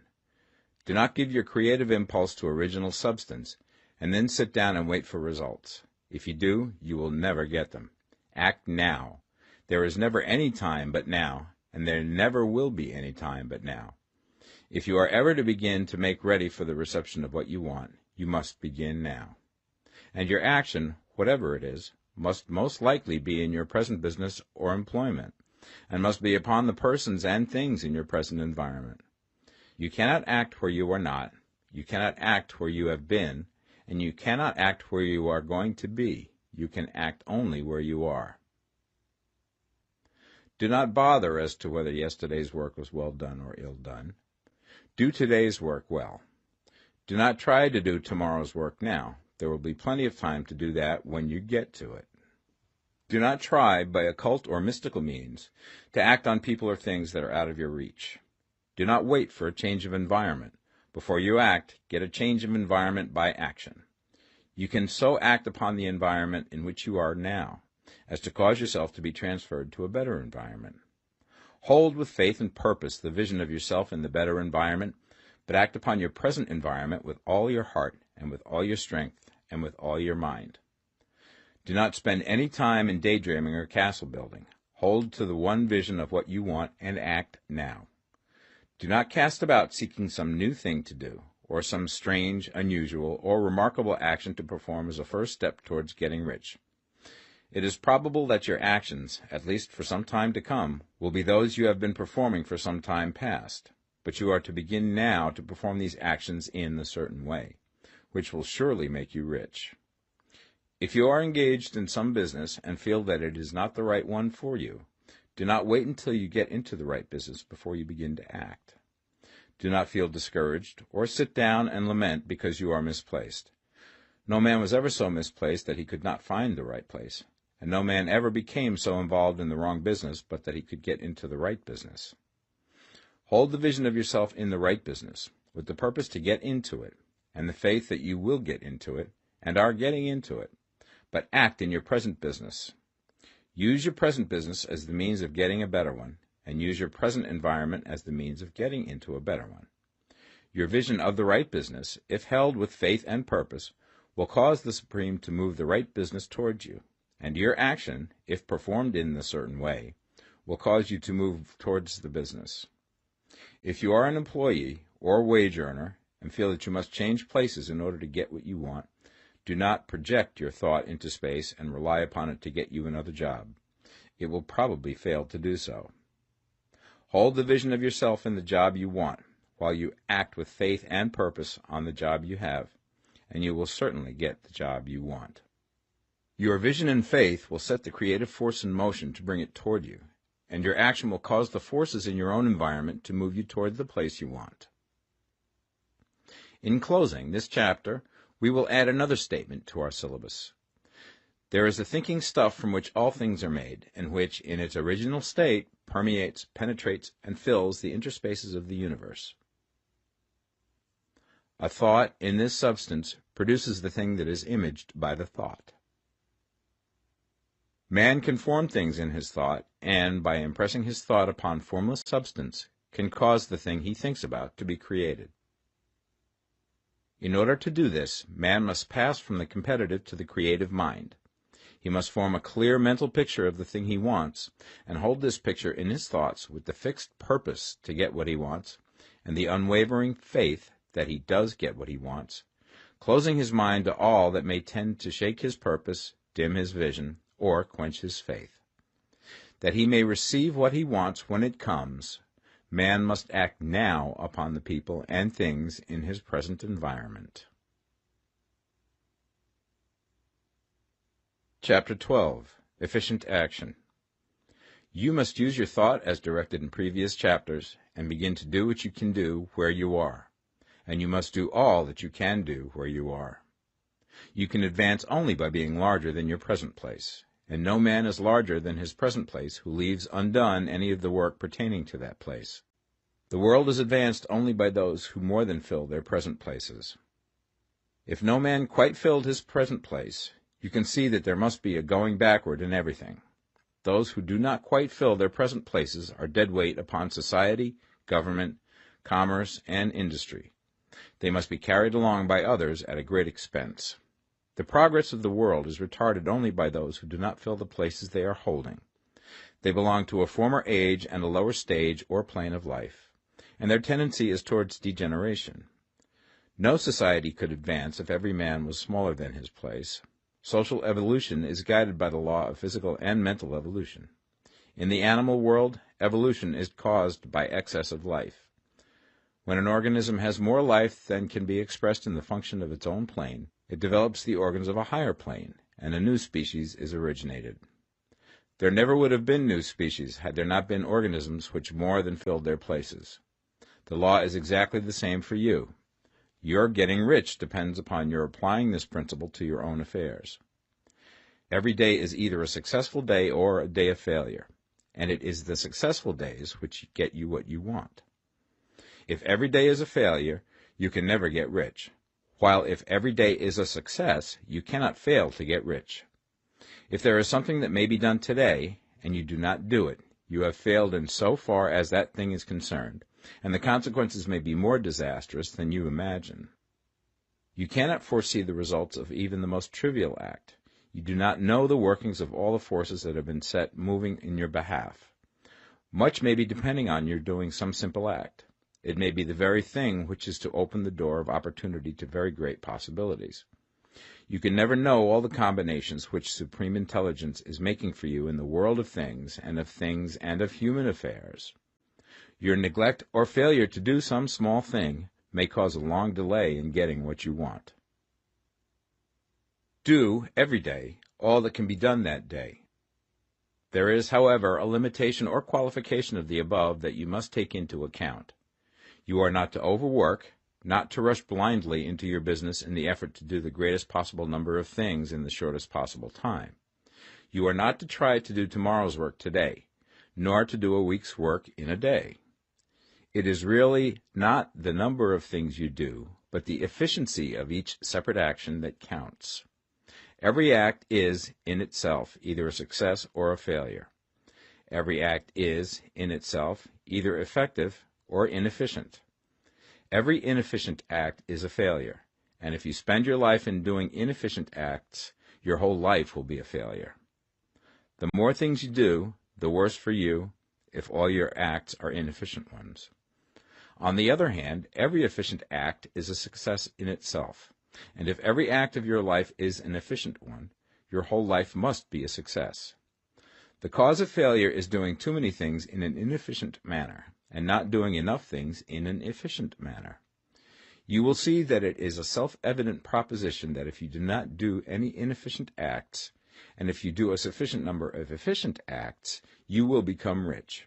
If, now, it is possible for you to make each act an efficient one, you see again that the getting of riches is reduced to an exact science, like mathematics. The matter turns, then, on the questions whether you can make each separate act a success in itself, and this you certainly can do. You can make each act a success because all power is working with you, and all power cannot fail. Power is at your service, and to make each act efficient, you have only to put power into it. Every action is either strong or weak, and when everyone is strong, you are acting in a certain way, which will make you rich. Every act can be made strong and efficient by holding your vision while you are doing it, and putting the whole power of your faith and purpose into it. It is at this point that the people fail who separate mental power from personal action. They use the power of the mind in one place and at one time, and they act in another place at another time. So their acts are not successful in themselves. Too many of them are inefficient. But if all power goes into every act, no matter how commonplace, every act will be a success in itself. And as in the nature of things, every success opens the way to other successes, your progress towards what you want and the progress of what you want toward you will become increasingly rapid. Remember that successful action is cumulative in its results. Since the desire for more life is inherent in all things, when a man begins to move towards larger life, more things attach themselves to him, and the influence of his desire is multiplied. Do, every day, all that you can do that day, and do each act in an efficient manner. In saying that you must hold your vision while you are doing each act, however trivial or commonplace, I do not mean to say that it is necessary at all times to see the vision distinctly to its smallest details. It should be the work of your leisure hours to use your imagination on the details of your vision, and to contemplate them until they are firmly fixed upon memory. If you wish speedy results, spend practically all your spare time in this practice. By continuous contemplation you will get the picture of what you want, even to the smallest details, so firmly fixed upon your mind and so completely transferred to the mind of formless substance, that in your working hours you need only to mentally refer to the picture to stimulate your faith and purpose, and cause your best effort to be put forth. Contemplate your picture in your leisure hours until your consciousness is so full of it that you can grasp it instantly. You will become so enthused with its bright promises that the mere thought of it will call forth the strongest energies of your whole being.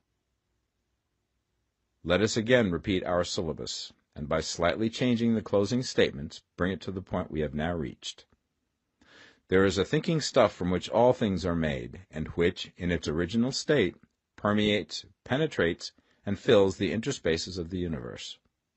A thought in this substance produces the thing that is imaged by the thought. Man can form things in his thought, and, by impressing his thought upon formless substance, can cause the thing he thinks about to be created. In order to do this, man must pass from competitive to the creative mind. He must form a clear mental picture of the thing he wants, and do, with faith and purpose, all that can be done each day, doing each separate thing in an efficient manner. Chapter 13. Getting into the right business. Success in any particular business depends for one thing upon your possessing in a well-developed state the faculties required in that business. Without good musical faculty, no one can succeed as a teacher of music. Without well-developed mechanical faculties, no one can achieve great success in any of the mechanical trades. Without tact and the commercial faculties, no one can succeed in the mercantile pursuits. But to possess in a well-developed state the faculties required in your particular vocation does not ensure getting rich.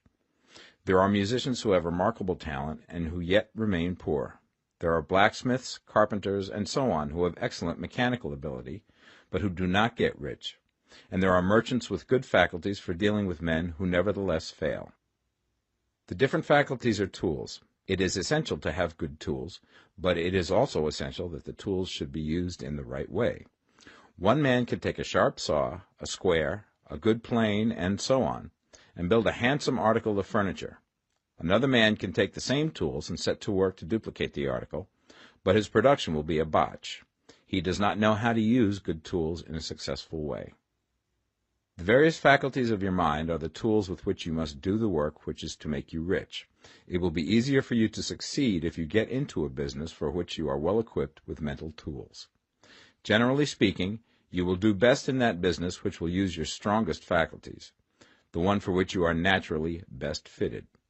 But there are limitations to this statement also. No man should regard his vocation as being irrevocably fixed by the tendencies with which he was born. You can get rich in any business, for if you have not the right talent you can develop that talent. It merely means that you will have to make your tools as you go along, instead of confining yourself to the use of those with which you were born. It will be easier for you to succeed in a vocation for which you already have the talents in a well-developed state, but you can succeed in any vocation, for you can develop any rudimentary talent, and there is no talent of which you have not at least the rudiment. You will get rich most easily in point of effort if you do that for which you are best fitted, but you will get rich most satisfactorily if you do that which you want to do.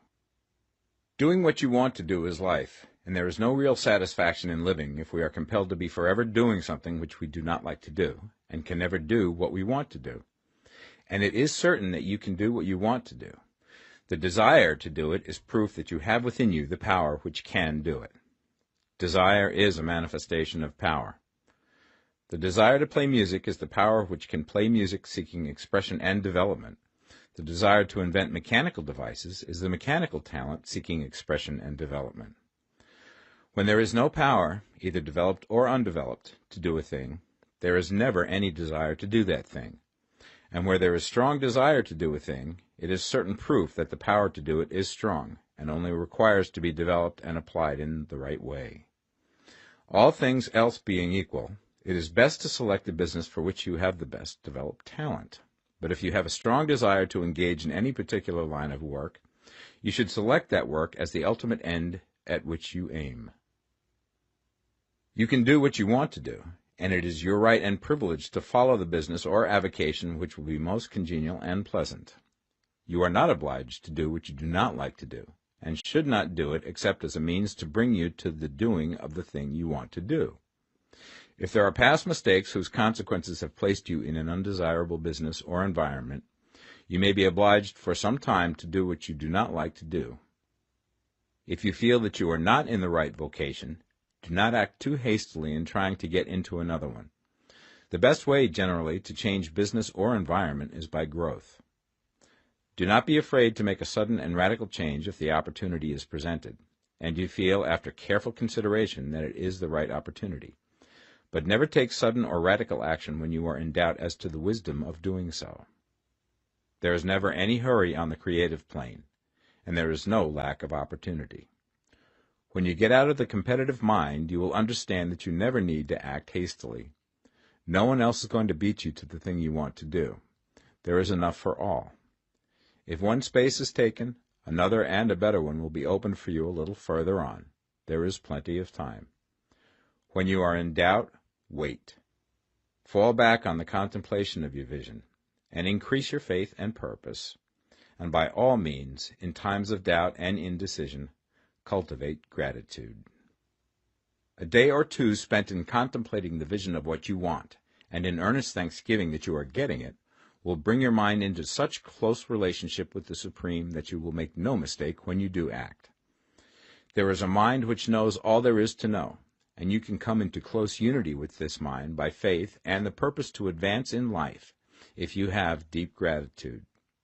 Mistakes come from acting hastily, or from acting in fear or doubt, or in forgetfulness of the right motive, which is more life to all and less to none. As you go on in the certain way, opportunities will come to you in increasing number, and you will need to be very steady in your faith and purpose, and to keep in close touch with the all-mind by reverent gratitude. Do all that you can do in a perfect manner every day, but do it without haste, worry, or fear. Go as fast as you can, but never hurry. Remember that in the moment you begin to hurry, you cease to be a creator and become a competitor. You drop back upon the old plane again.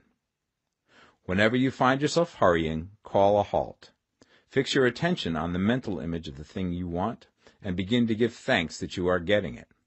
The exercise of gratitude will never fail to strengthen your faith and renew your purpose.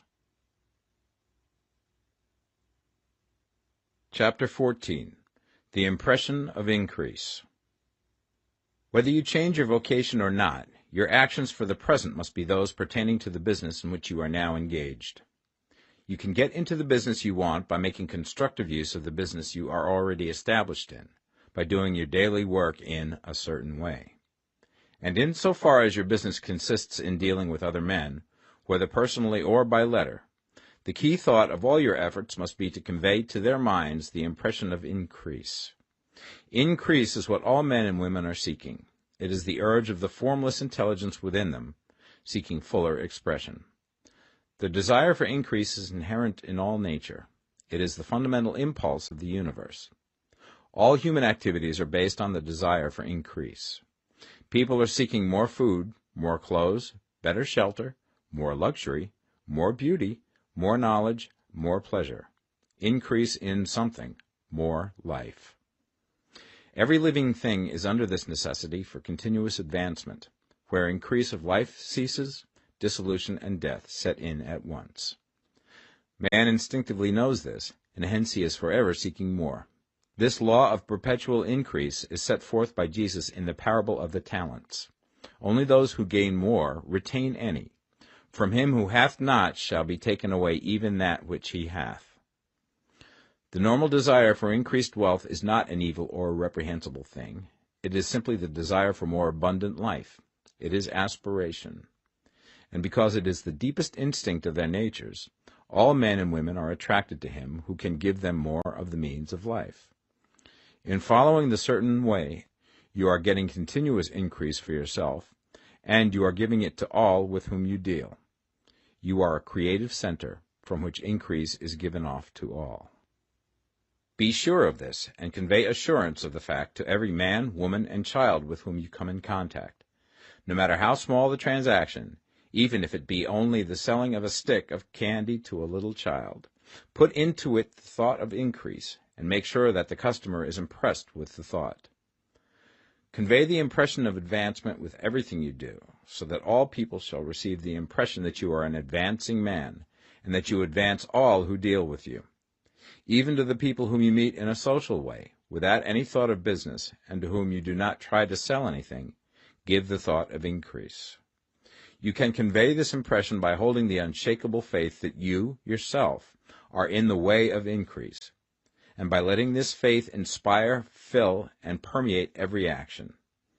Do everything that you do in the firm conviction that you are an advancing personality, and that you are giving advancement to everybody.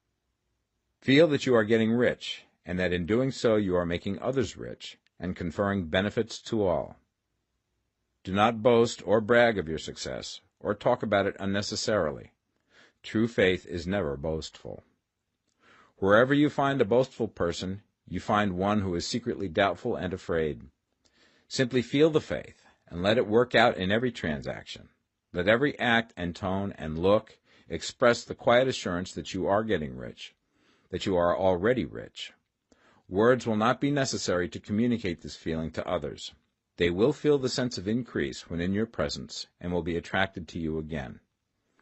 You must so impress others that they will feel that in associating with you they will get increase for themselves. See that you give them a use value greater than the cash value you are taking from them. Take an honest pride in doing this, and let everybody know it, and you will have no lack of customers. People will go where they are given increase, and the Supreme, which desires increase in all, and which knows all, will move towards you men and women who have never heard of you. Your business will increase rapidly, and you will be surprised at the unexpected benefits which will come to you. You will be able from day to day to make larger combinations, secure greater advantages, and to go on into a more congenial vocation if you desire to do so. You must never lose sight of your vision of what you want, or your faith and purpose to get what you want. Let me here give you another word of caution in regards to motives. Beware of the insidious temptation to seek for power over other men. Nothing is so pleasant to the unformed or partially developed mind as the exercise of power or dominion over others. The desire to rule for selfish gratification has been the curse of the world. For countless ages, kings and lords have drenched the earth with blood in their battles to extend their dominions, this not to seek more life for all, but to get more power for themselves. Today, the main motive in the business and industrial world is the same. Men marshal their armies of dollars and lay waste the lives and hearts of millions in the same mad scramble for power over others. Commercial kings, like political kings, are inspired by the lust for power. Jesus saw in this desire for mastery the moving impulse of that evil world he sought to overthrow. Read the 23rd chapter of Matthew and see how he pictures the lust of the Pharisees to be called master, to sit in the high places, to domineer over others, and to lay burdens on the backs of the less fortunate. And note how he compares this lust for dominion with the brotherly seeking for the common good to which he calls his disciples. Look out for the temptation to seek for authority, to become a master, to be considered as one who is above the common herd, to impress others by lavish display, and so on. The mind that seeks for mastery over others is the competitive mind, and the competitive mind is not the creative one. In order to master your environment and your destiny, it is not at all necessary that you should rule over your fellow men, and indeed, when you fall into the world's struggle for the high places, you begin to be conquered by fate and environment, and your getting rich becomes a matter of chance and speculation. Beware the competitive mind. No better statement of the principle of creative action can be formulated than the favorite declaration of the late Golden Rule Jones of Toledo. What I want for myself, I want for everybody. Chapter 15. The Advancing Man. What I have said in the last chapter applies as well to the professional man and the wage earner as to the man who is engaged in mercantile business. No matter whether you are a physician, a teacher, or a clergyman, if you can give increase of life to others and make them sensible of the fact, they will be attracted to you and you will get rich. The physician who holds the vision of himself as a great and successful healer, and who works towards the complete realization of that vision with faith and purpose, as described in former chapters, will come into such close touch with the source of life that he will be phenomenally successful. Patients will come to him in throngs. No one has a greater opportunity to carry into effect the teaching of this book than the practitioner of medicine. It does not matter to which of the various schools he may belong, for the principle of healing is common to all of them, and may be reached by all alike. The advancing man in medicine, who holds to a clear mental image of himself as successful, and who obeys the laws of faith, purpose, and gratitude, will cure every curable disease he undertakes, no matter what remedies he may use. In the field of religion, the world cries out for the clergyman who can teach his hearers the true science of abundant life. He who masters the details of the science of getting rich, together with the allied sciences of being well, of being great, and of winning love, and who teaches these details from the pulpit, will never lack for a congregation. This is the gospel that the world needs. It will give increase of life, and men will hear it gladly, and will give liberal support to the man who brings it to them. What is now needed is a demonstration of the science of life from the pulpit. We want preachers who can not only tell us how, but who, in their own persons, will show us how. We need the preacher who will himself be rich, healthy, great, and beloved, to teach us how to attain to these things, and when he comes he will find a numerous and loyal following. The same is true of the teacher who can inspire the children with the faith and purpose of the advancing life. He will never be out of a job. And any teacher who has this faith and purpose can give it to his pupils. He cannot help giving it to them if it is part of his own life and practice. What is true of the teacher, preacher, and physician is true of the lawyer, dentist, real estate man, insurance agent, of everybody. The combined mental and personal action I have described is infallible. It cannot fail. Every man and woman who follows these instructions steadily, perseveringly, and to the letter will get rich. The law of the increase of life is as mathematically certain in its operation as the law of gravitation. Getting rich is an exact science. The wage earner will find this as true of his case as of any others mentioned. Do not feel that you have no chance to get rich because you are working where there is no visible opportunity for advancement, where wages are small and the cost of living high. Form your clear mental vision of what you want and begin to act with faith and purpose. Do the work that you can do every day and do each piece of work in a perfectly successful manner. Put the power of success and the purpose to get rich into everything that you do. But do not do this merely with the idea of currying favor with your employer in the hopes that he or those above you will see your good work and advance you. It is not likely that they will do so. The man who is merely a good workman, filling his place to the very best of his ability, and satisfied with that, is valuable to his employer, and it is not to the employer's interest to promote him. He is worth more where he is. To secure advancement, something more is necessary than to be too large for your place. The man who is certain to advance is the one who is too big for his place, and who has a clear concept of what he wants to be, who knows that he can become what he wants to be, and who is determined to be what he wants to be.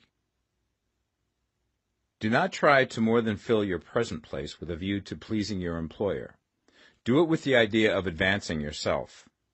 Hold the faith and purpose of increase during work hours, after work hours, and before work hours. Hold it in such a way that every person who comes in contact with you, whether foreman, fellow workman, or social acquaintance, will feel the power of purpose radiating from you, so that everyone will get the sense of advancement and increase from you. Men will be attracted to you, and if there is no possibility for advancement in your present job, you will very soon see an opportunity to take another job. There is a power which never fails to present opportunity to the advancing man who is moving in obedience to law. God cannot help helping you if you act in a certain way. He must do so in order to help himself. There is nothing in your circumstances or in the industrial situation that can keep you down. If you cannot get rich working for the Steel Trust, you can get rich on a 10-acre farm. And if you begin to move in the certain way, you will certainly escape from the clutches of the Steel Trust and get on to the farm or wherever else you wish to be. If a few thousands of its employees would enter upon the certain way, the Steel Trust would soon be in a bad plight. It would have to give its working men more opportunity or go out of business. Nobody has to work for a trust. The trusts can keep men in so-called hopeless conditions only so long as there are men who are too ignorant to know of the science of getting rich, or too intellectually slothful to practice it. Begin this way of thinking and acting, and your faith and purpose will make you quick to see any opportunity to better your condition. Such opportunities will speedily come, for the Supreme, working in all and working for you, will bring them before you. Do not wait for an opportunity to be all that you want to be.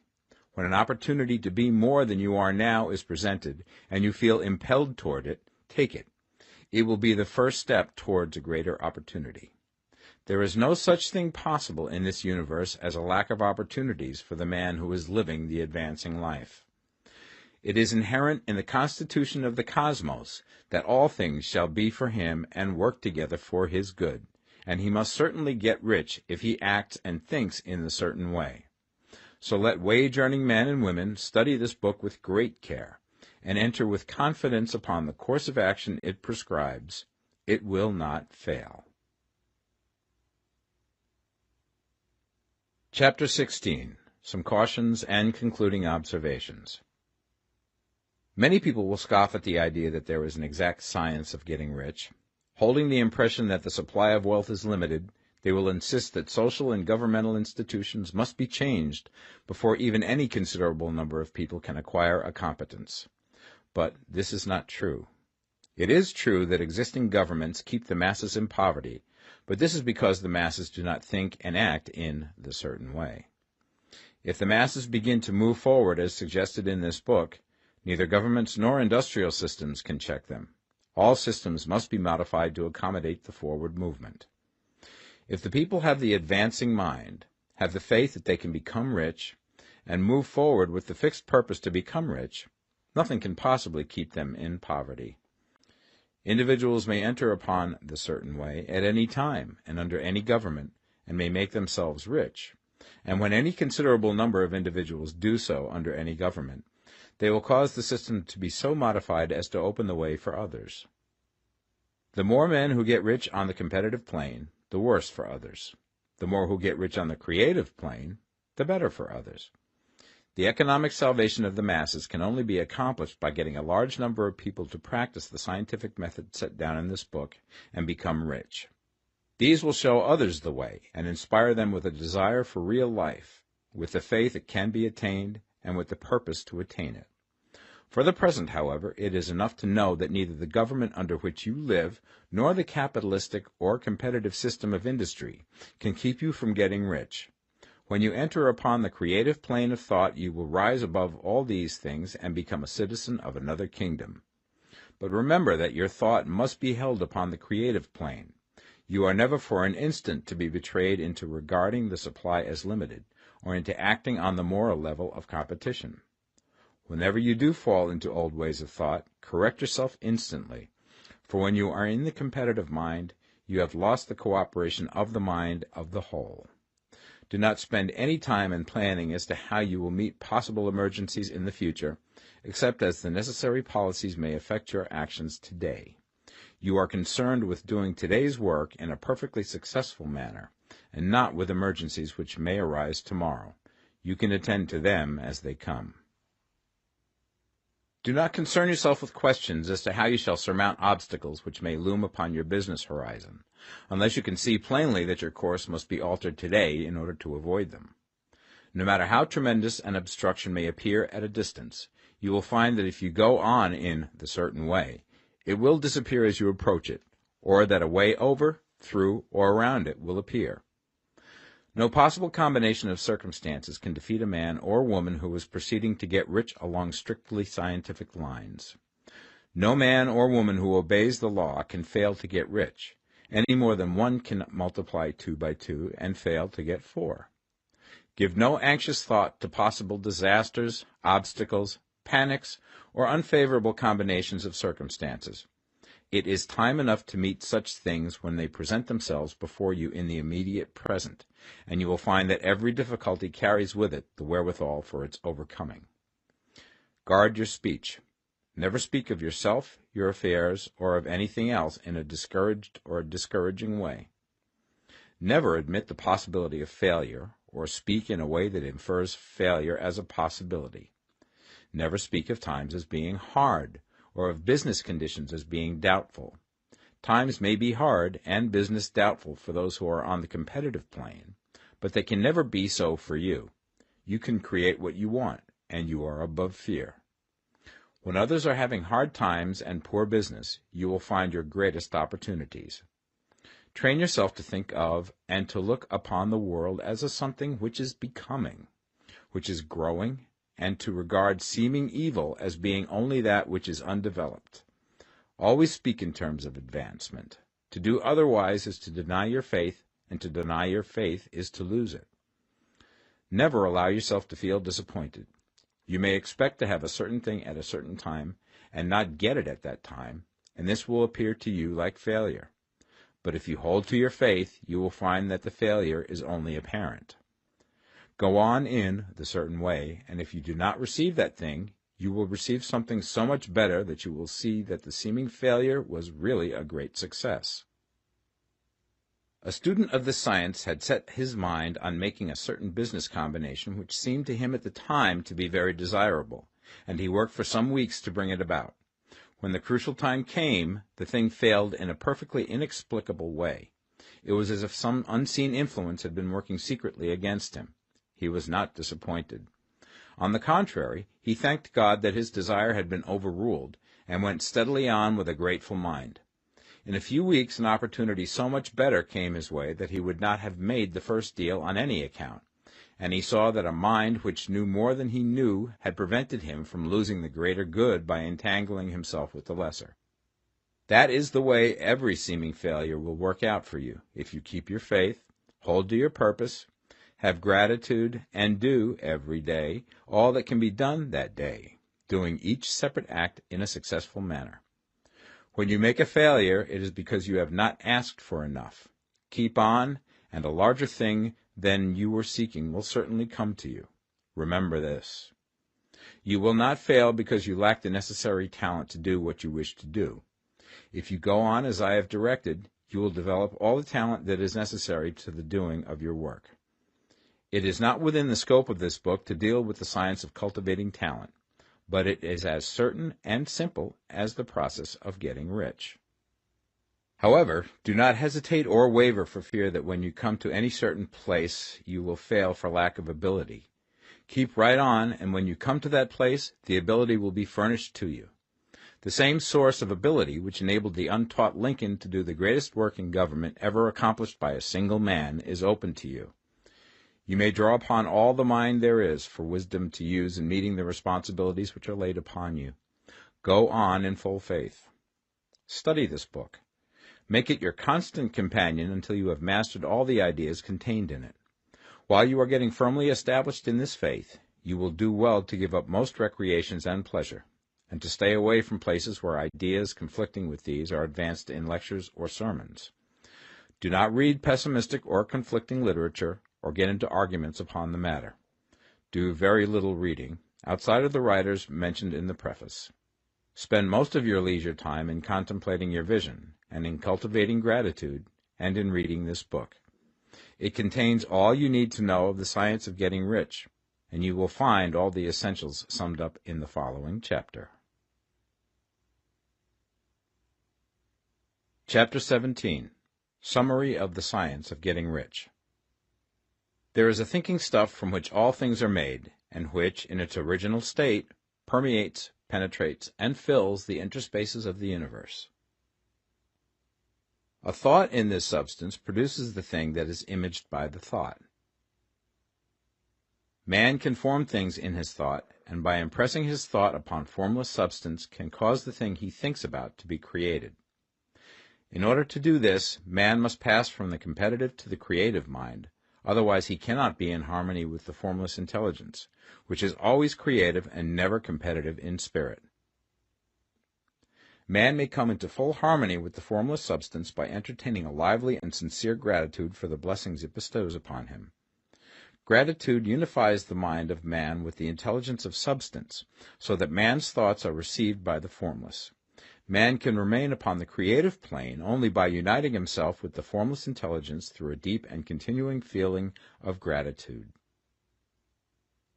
Man must form a clear and definite mental image of the things he wishes to have, to do, or to become, and he must hold this mental image in his thoughts, while being deeply grateful to the Supreme that all his desires are granted to him.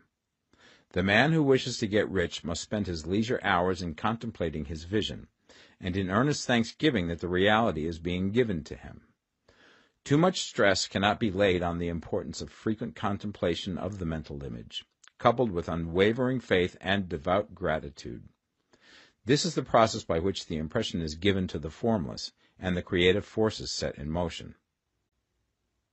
The creative energy works through the established channels of natural growth, and of the industry and social order. All that is included in his mental image will surely be brought to the man who follows the instructions given above, and whose faith does not waver. What he wants will come to him through the ways of established trade and commerce. In order to receive his own when it shall come to him, man must be active, and this activity can only consist in more than filling his present place. He must keep in mind the purpose to get rich through the realization of his mental image. and he must do every day all that can be done that day, taking care to do each act in a successful manner. He must give to every man a use value in excess of the cash value he receives, so that each transaction makes for more life, and he must so hold the advancing thought that the impression of increase will be communicated to all with whom he comes in contact.